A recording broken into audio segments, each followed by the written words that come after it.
Can I just ask generally, since we're at the beginning of this discussion, what conditions need to be met from the union point of view for kids to get back to school and out of the current situation? More regular testing of teachers? Is it getting the numbers down to a certain level?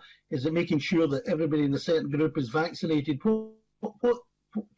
When do you see it being right and proper to have the kids back at school? What criteria need to be met?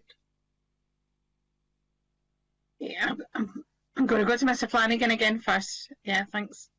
Yeah. Well, I think there's a range of issues in there, Alec. What the most critical one has to be that the virus has to be under control. So the R figure has to be well below 1 and moving downwards. Schools being open per se can add between 0.2 to 0.4 onto the R figure. So unless we want to be in and out in terms of schools, we have to suppress the virus in the community before schools can even think about reopening. I think beyond that, there is now a bigger challenge, which is in some senses new. There has been some contested areas around in-school transmission and the risk to pupils in the pre-Christmas period. One of the new challenges is the new variant and its increased transmissibility. And it's fairly clear, although the evidence is still being worked through, that there is increased transmission amongst young people. That's what drove the high figures in London in the southeast. And that this increased transmission amongst young people who don't physically distance in schools is then going back into the households, and from the households going into the community.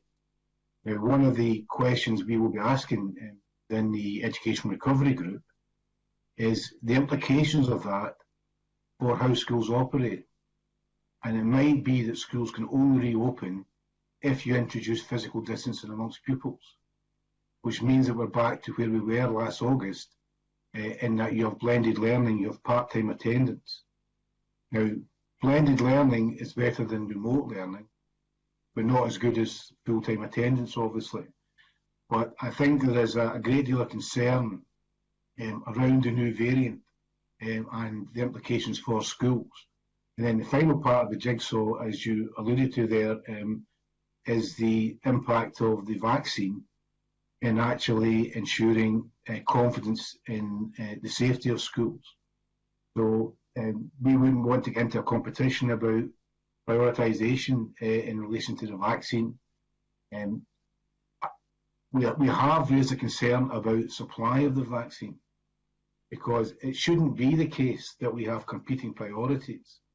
If the AstraZeneca vaccine is a not-for-profit vaccine, it appears to be fairly easily produced, then I think there is a very big question mark as to why we aren't in the 24/7 production and a subsequent 24/7 vaccination programme. So we would like that question answered. You know, why aren't we seeing more of the vaccine available and various groups being vaccinated more rapidly? Because clearly, if you could vaccinate teachers, then that would be one big part of the jigsaw about how schools can operate safely.